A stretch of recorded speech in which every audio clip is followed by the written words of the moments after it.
آج کل پورا ایک ٹرینڈ بن گیا ہے کہ گانے کی طرز پہ پوری منقبت، قصیدے، نوحے، سب کچھ باقاعدہ پورے گانے اٹھا کر پورے کاپی پیسٹ کیے جا رہے ہیں۔ اب سوال یہ بنتا ہے بھائی یہ ہو جائے تو کیا حرج ہے؟ تو میں آپ کو ایک مثال دیتا ہوں، ایک بہت سادہ سی مثال ہے، توجہ سے سنیے گا۔ مثلا میں آپ کو ایک مثال دیتا ہوں، فرض کریں آپ واش روم کے اندر جاتے ہیں، توجہ ہے نا، مثال توجہ سے سننی ہے تاکہ یہ مطلب سمجھ آ جائے۔ مطلب یہ رکھنا ہے ذہن میں کہ گانوں کی طرز پہ قصیدے بنانے میں حرج کیا ہے، یہ سوال یہ ہے۔ اب اس کے جواب کے لیے میں آپ کو صرف ایک مختصر سا مثلا ایک مثال دے رہا ہوں۔ مثلا آپ واش روم جاتے ہیں، واش روم کے اندر جب طہارت لیتے ہیں تو طہارت کے لیے وہاں پہ جو برتن رکھا ہوتا ہے، اب اس کا نام بڑا معیوب ہے لیکن لینا ہوتا ہے، کیا بولتے ہیں اسے؟ لوٹا۔ واش روم کے اندر ہوتا ہے نا، لوٹے میں آپ کیا کرتے ہیں؟ اس میں پانی لیتے ہیں، پھر اس کے بعد طہارت لیتے ہیں، اپنے آپ مطلب تطہیر کرتے ہیں، ٹھیک ہے، طہارت لیتے ہیں۔ اب میں آپ کو ایک مثال دیتا ہوں، مثلا فرض کریں مارکیٹ میں ہم جائیں، دکان کے اوپر بالکل نیا لوٹا ہو، نیا، ابھی وہ استعمال نہیں ہوا، واش روم کے اندر استعمال نہیں ہوا، بالکل نیا لوٹا ہے۔ آپ جائیں اور وہاں پہ جا کے آپ یہ کام کریں کہ مثلا آپ وہ لوٹا خرید کے لائیں، پھر میں آپ کو یہ کہوں کہ اس لوٹے میں آپ پانی پئیں، تو کوئی تیار ہوگا لوٹے میں پانی پینے کے لیے؟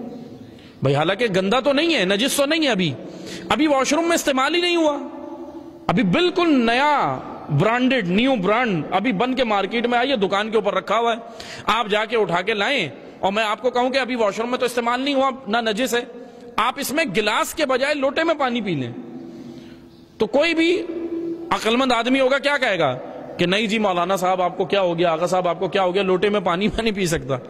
بھائی میں کہوں کہ کیوں نہیں پی سکتے تو آپ کیا جواب دیں گے؟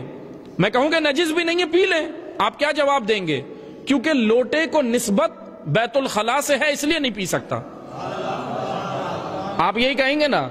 بھائی اس کی نسبت کی وجہ سے کہ اس کو نسبت مثلا بیت الخلا سے ہو گئی، ٹوائلٹ سے ہو گئی، واش روم سے اس کو نسبت ہو گئی ہے، بس نسبت کی وجہ سے آپ کیا کریں گے؟ اس لوٹے میں پانی نہیں پی سکتے، اگرچہ ابھی وہاں پہ استعمال بھی نہیں ہوا، لیکن آپ نسبت کی وجہ سے اس کا انکار کر دیں گے۔ بس عزیزان محترم توجہ سے سنیں، یہ مثال تھی مطلب کی جانب آئیں۔ گانوں کو نسبت ایسے افراد سے ہوتی ہے جو انسان کو گمراہی کی جانب لے کے جاتے ہیں، ان کی طرز کو۔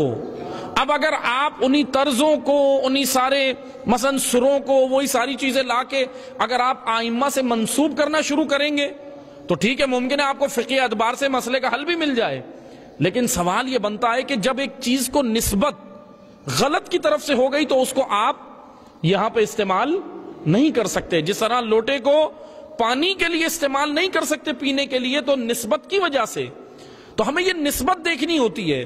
مثلا آئمہ کے لیے آپ پڑھیں، قصیدہ پڑھیں، ان کے لیے منقبت پڑھیں، نوحے پڑھیں، سب کچھ پڑھیں، لیکن خیال رکھیں دو چیزوں کا، ایک طرزوں کا خیال رکھیں کہ ہم کس سے لے رہے ہیں، کیا کر رہے ہیں، کس سے کنیکٹ کر رہے ہیں، کیونکہ آپ مجھے بتائیں نا، مثلا جیسے ہی وہ طرز پڑھی جاتی ہے تو آپ کی ذہن میں مولا علی آتے ہیں یا وہ گانا آتا ہے؟ آپ بتائیں، خود بتائیں اپنے ذہن سے کیا آتا ہے؟ ایک دم سے وہ گانا آتا ہے نا ذہن میں، وہ ساری چیزیں آتی ہیں۔ تو اس لیے نسبت کی وجہ سے احتیاط کی